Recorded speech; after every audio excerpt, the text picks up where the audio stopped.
Hello everyone, my name is Lee Bannister, and I'll be your facilitator this week. This presentation is on Week 11, Wrapping Up Your Article, and Week 12, Sending Your Article, in Wendy Laura Belcher's book, Writing Your Journal Article in 12 Weeks, A Guide to Academic Publishing Success. The first half of this presentation covers Week 11, Wrapping Up Your Article. I will be discussing the importance of printing a hard copy of your article and then rereading your introduction, arguments, related literature, evidence, structure, and conclusion.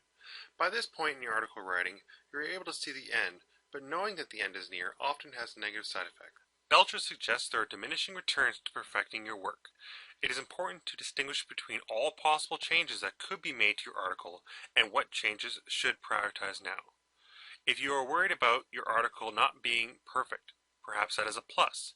The imperfections will give the peer reviewer something to criticize. Your biggest enemy at this point is the fear of finishing.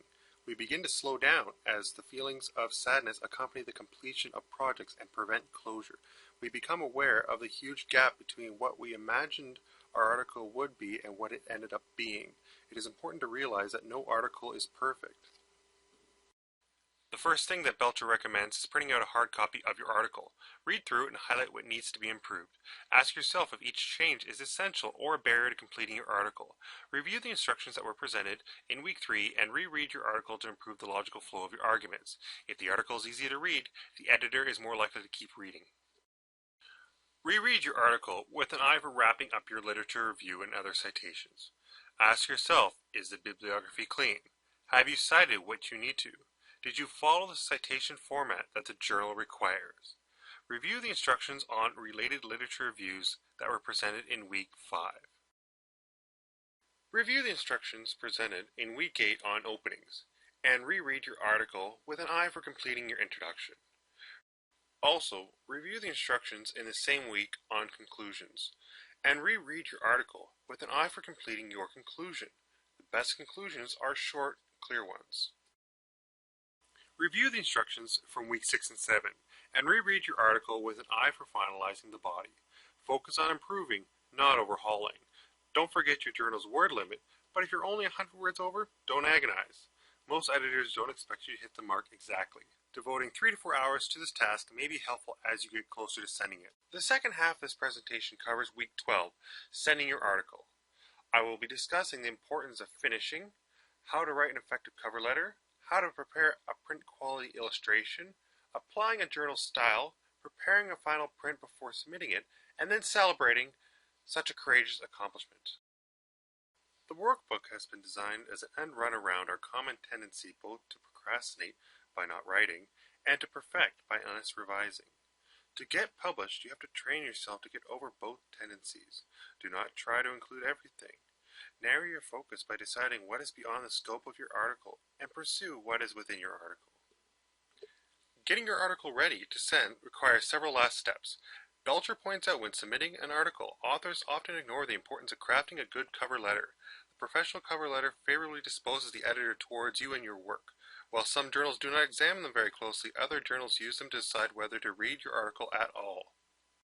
It is important to state that the article has not been published before in any form, online or in print. Presenting the article orally or not using exact wording does not count. If small portions have been used in the same way, leave off the words in any form. If more than 10% of the article has been published previously, ask the editor in advance for permission. When submitting your article, state that it is not currently under submission at any other journal or publisher. If it is, you should not be sending it. Give the word count. Mention any permissions relating to copyrighted material. Mention any funding, corporate or otherwise, and include your full contact information, but do not mention that you're a graduate student. The last section of your cover letter, which is rarely mentioned unless otherwise true, is miscellaneous. This includes such things as animal or human subjects, any conflicts of interest, financial or otherwise, and any co-authorship. But do not suggest any potential reviewers, unless the editor asks you directly. If you plan to use photographs or illustrations in your article, you will need to provide the journal publisher with a print quality version. A picture found on the internet is not print quality. The average photo found on the internet is thousands of times less than what is needed by the journal publisher. Even scanned images are sometimes not high enough and are often automatically rejected by the publisher. Editors require that submitted articles appear in the journal style. Follow the instructions on the journal's website or consult style manuals they use. Style manuals give important guidance on presenting your sources in the test and in the bibliography. The most common style manuals are the American Psychological Association, Modern Language Association, and the University of Chicago Press. Always follow the journal's instructions to the letter. In the absence of clear instructions, follow the instructions presented by Belcher on page 281 and 282. Be sure to strip the article of anything that could help the reviewer identify you, including in your citations. Once you are done preparing your article, make sure to submit it using the method the journal prefers. Lastly, make sure to actually submit the electronic article online, or seal it in an envelope and mail it. You have now done something many people dream of and never accomplish.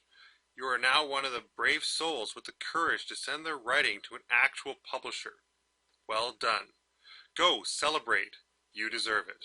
In summary, this presentation has covered Week 11, wrapping up your article, including the perils of perfection, the fear of finishing, and finalizing your article.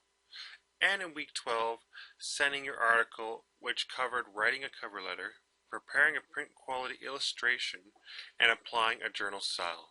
I hope this week's presentation on Week 11, wrapping up your article, and Week 12, sending your article, in Wendy Laura Belcher's book, Writing Your Journal Article in 12 Weeks, A Guide to Academic Publishing Success, was helpful.